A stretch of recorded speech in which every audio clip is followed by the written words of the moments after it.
Bonjour à tous, bienvenue sur cette vidéo sur le thème risque inondation. Je me présente, je m'appelle Mathieu et je travaille dans une association qui s'appelle PicPic Environnement. Et aujourd'hui, je vous propose cette petite vidéo faite pour la Maison de la Nature et de l'Arbre de Grand Paris Seine-Ouest. Donc, qu'est-ce qu'on va voir aujourd'hui? On va parler de ce qu'on appelle le risque inondation. Et pour ça, on va un peu recontextualiser pour savoir qu'est-ce qu'une rivière, qu'est-ce que finalement on appelle une inondation. Ensuite, on verra les différents types d'inondations, puisque oui, il en existe plusieurs. On parlera aussi de l'historique, c'est-à-dire quelles sont les dernières crues recensées, les plus importantes. On verra ensuite les conséquences des inondations, finalement, concrètement, qu'est-ce qui se passe quand il y a une inondation. Et on finira par les stratégies de protection, pour savoir qu'est-ce qu'on peut faire en cas d'inondation. Donc déjà, pour commencer, on va parler du rapport des humains, finalement, au cours d'eau, puisque depuis toujours, les humains s'installent au bord des cours d'eau, ce qui permettent le développement de l'activité. Donc là, comme on le voit avec les ports, ce sont des axes commerciaux importants. Ils permettent aussi d'améliorer notre cadre de vie, puisque on apprécie aller se balader sur les berges des cours d'eau. Et c'est aussi des lieux de pratiques sportives et de loisirs, puisque même sur la Seine, il y a des pratiques sportives qui sont réalisées, donc notamment de l'aviron, comme on peut voir sur l'image, des croisières, etc. Donc pour contextualiser et comprendre un peu le phénomène des inondations, on va parler de ce qu'on appelle le bassin versant. Alors qu'est-ce qu'un bassin versant? C'est tout simple. Si vous regardez l'image de droite, c'est finalement donc un territoire qui est défini et où toutes les précipitations, donc les pluies qui vont tomber sur ce territoire, vont rejoindre un même point, qu'on appelle son exutoire. Et donc nous, on va s'intéresser à celui-là, le bassin versant de la Seine. Donc là, comme l'image d'avant, si vous regardez donc la Seine, elle va finalement donc s'écouler et se jeter dans la mer au niveau du Havre, donc se jeter dans la Manche. Et on peut voir les autres cours d'eau qui sont sur son bassin et qui vont venir l'alimenter, comme l'Oise, la Marne, l'Aube, l'Yonne, le Loing et puis plein d'autres rivières. Donc finalement, sur ce territoire-là, qui fait 95 000 km², on a 55 000 rivières, 8 000 communes, 28 départements et 18 millions d'habitants. Et donc, si on regarde juste le département des Hauts-de-Seine, eh bien, on a 18 communes sur 36, c'est-à-dire la moitié, qui sont reconnues comme inondables. On est quand même sur une zone qui est assez touchée par les inondations, de par finalement le relief du département, de sa proximité à la Seine aussi et à l'imperméabilisation. Donc là, on va parler du risque, puisqu'on parle du risque inondation. Donc, qu'est-ce qu'un risque finalement? C'est quand un aléa va rencontrer un enjeu. Donc là, notre aléa, je prends l'exemple de la crue, donc c'est quand le niveau de l'eau va monter, et l'enjeu, ça sera les habitations. Et donc mon risque, ça va être que ma crue vienne rencontrer les habitations, c'est-à-dire vienne faire une submersion. Et donc là, on va avoir dégradation des biens matériels, risque pour les vies humaines. Et donc plus les aléas et les enjeux sont importants, plus le risque est fort. C'est-à-dire que forcément, plus on s'installe, on met des habitations en bord de cours d'eau, plus on s'expose finalement à cet aléa et donc on augmente les risques. Pour comprendre aussi comment ça fonctionne, on va regarder un peu la morphologie et le fonctionnement d'une rivière. Donc une rivière, à la base, c'est un cours d'eau qui va finir par se jeter lui-même dans un autre cours d'eau.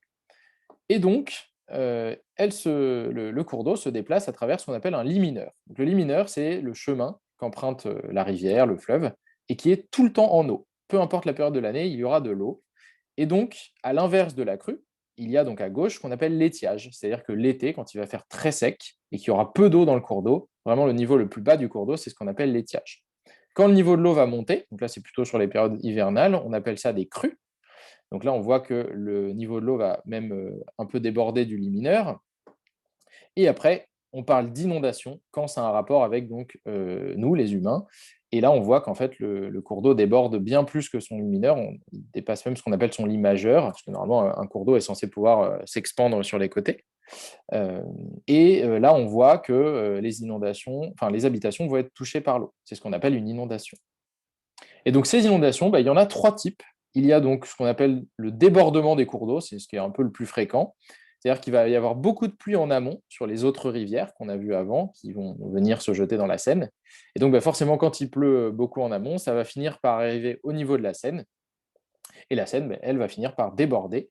Donc, la cause, c'est des pluies intenses en amont, et les conséquences, c'est qu'on voit, là, comme sur l'image, que ça déborde finalement par-dessus les berges et ça va atteindre les habitations. On a aussi ce qu'on appelle la remontée de nappes, c'est-à-dire que sous la terre, il y a des poches d'eau qu'on appelle des nappes souterraines.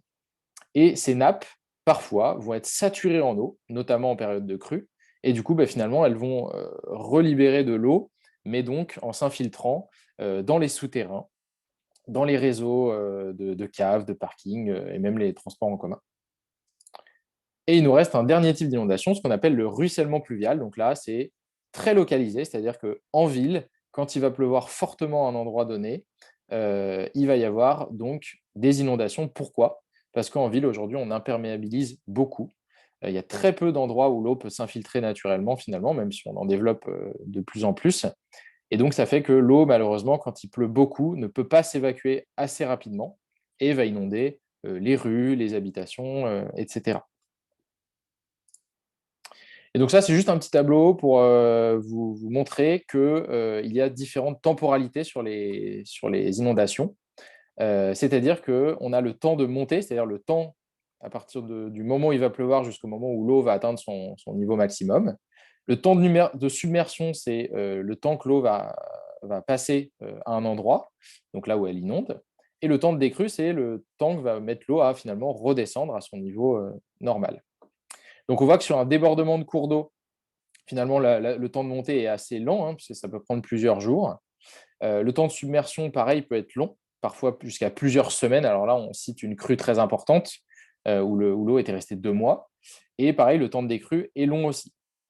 Ruissellement pluvial, c'est l'inverse. Là, c'est vraiment, ça peut subvenir très vite, comme on l'a vu. Il va pleuvoir sur la ville.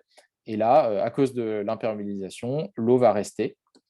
Ça va durer que le temps des précipitations, si on regarde dans la deuxième case du milieu, et finalement, ça va aussi passer rapidement, puisque dès que les pluies vont cesser, l'eau va repartir. Et les remontées de nappe, pareil, ça va durer un peu comme le débordement de cours d'eau, plusieurs jours. L'eau va rester relativement longtemps, ça va dépendre évidemment à chaque fois, et le temps de décrue est aussi très long, puisque il faut que le niveau du fleuve redescende pour que la nappe libère aussi de l'eau et de la place. Et on va parler aussi de ce qu'on appelle l'historique de ces différents types d'inondations. Donc, juste pour vous dire que là, si on regarde le graphique, on voit en bas les années, de 1872 à 2018, et à gauche, on voit le nombre de mètres, et la référence, c'était le pont d'Austerlitz à Paris.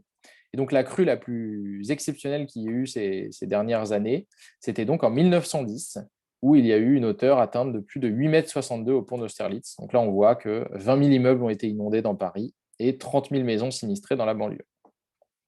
Depuis, la dernière crue assez importante recensée, ça a été celle de 2016-2018, où on est monté sur des hauteurs d'à peu près 6 mètres. Voilà. C'est là que commence le début de graves débordements. Et donc, quelles sont ces conséquences des inondations finalement? Eh bien, dans les secteurs inondés, on va avoir des dégradations, impossibilité d'accès aux zones touchées, des coupures de réseau, d'énergie, d'eau, de transport, et évidemment l'arrêt de l'activité des bâtiments touchés. Mais on est aussi touché quand on est dans les zones non inondées. C'est-à-dire que forcément, si les routes et les voies de transport sont submergées, on va couper les transports. Il va aussi y avoir l'électricité, puisqu'on va devoir couper les postes sources électriques à proximité, donc ça va aussi impacter d'autres logements qui ne sont pas inondés. Il va aussi y avoir tout le fonctionnement des réseaux de traitement de déchets, des eaux usées, de production d'eau potable qui vont être altérés. Donc ça peut toucher aussi les personnes qui sont en zone non inondée. Et finalement, ça a un impact direct sur l'activité en Île-de-France avec interruption finalement de cette activité. Voilà. Alors, quelles sont les stratégies de protection qui sont mises en place à l'échelle du territoire? Il y a plusieurs dispositifs. Vous pourrez revenir dessus ou mettre sur pause la vidéo. Mais concrètement, il y a donc des dispositifs physiques, donc ce qu'on appelle des murettes qu'on va installer, voilà, pour empêcher l'eau de déborder. On va aussi travailler l'évacuation des eaux usées et la gestion de l'évacuation des eaux de pluie. Et ce qu'on appelle libérer les zones d'expansion de crue, comme je vous avais expliqué au début, une rivière, naturellement, elle a besoin de déborder. Et donc, on va lui redonner cet espace pour qu'elle puisse déborder sans finalement déborder sur des habitations. Et donc, qu'est-ce que nous, on peut faire concrètement, citoyens? Eh bien, il y a plusieurs choses. Déjà, c'est important de se tenir informé sur son exposition au risque et, en cas de crue majeure, bien entendu, d'écouter les informations. Il faut aussi prévoir des solutions de relogement temporaire. Voilà, si jamais on est en zone inondable et qu'on est inondé, et que vous avez vu, ça peut durer longtemps, où est-ce qu'on peut finalement se loger en attendant? Il faut aussi être solidaire dans ces moments-là, donc on se renseigne un petit peu. Est-ce qu'on a des voisins, des proches qui sont plus vulnérables et qu'il faudrait aider dans ces moments-là? Et prévoir aussi ce qu'on appelle un kit d'urgence. Donc là, on a mis un petit sac à dos dans lequel on peut mettre plusieurs choses, comme des couvertures de survie, des vêtements de rechange, les papiers essentiels aussi de sa maison. On n'y pense pas forcément, les papiers administratifs, les assurances, etc. Et en cas d'inondation, surélever et mettre à l'abri les objets de valeur, alors valeur pécuniaire ou sentimentale, susceptibles d'être submergés. Donc, qu'est-ce qu'il faut retenir finalement de cette vidéo et de ce qu'on s'est dit? C'est que les crues, déjà, c'est un phénomène naturel. Elles existent depuis toujours, elles existeront toujours. Hem, les crues, on l'a vu, hein, elles touchent directement ce qu'on appelle les zones inondables et ça peut avoir des conséquences, sur nos activités et sur nos vies. Donc interruption des transports, coupure d'électricité, paralysie des activités, et cetera. Il y a aussi des aménagements de protection, on l'a vu, puisqu'on on réagit quand même, donc on installe des murettes, on met des stations anti-crues. Alors, il y a des lacs réservoirs aussi qui sont en amont pour essayer de retenir des quantités d'eau et de gérer les débits. Mais malheureusement, ça n'empêchera pas les inondations de se produire. Ça va les limiter, mais ça ne les empêchera pas. Et il est nécessaire pour nous, citoyens, de se préparer pour être finalement autonomes en cas d'inondation. Donc si vous voulez aller plus loin, retrouver déjà les informations que je vous ai partagées et vous, monter un petit peu en compétence sur la préparation au risque inondation, eh bien vous avez ce site qui s'appelle epicène.fr et là, tout est gratuit, c'est-à-dire que vous avez des ressources téléchargeables, vous avez des jeux et cetera et vous allez apprendre beaucoup de choses. Donc sur ce partage, je vous souhaite une bonne fin de journée ou bonne fin de soirée, ça dépend à quel moment vous regardez cette vidéo et merci d'avoir suivi et je vous dis à bientôt pour une prochaine vidéo.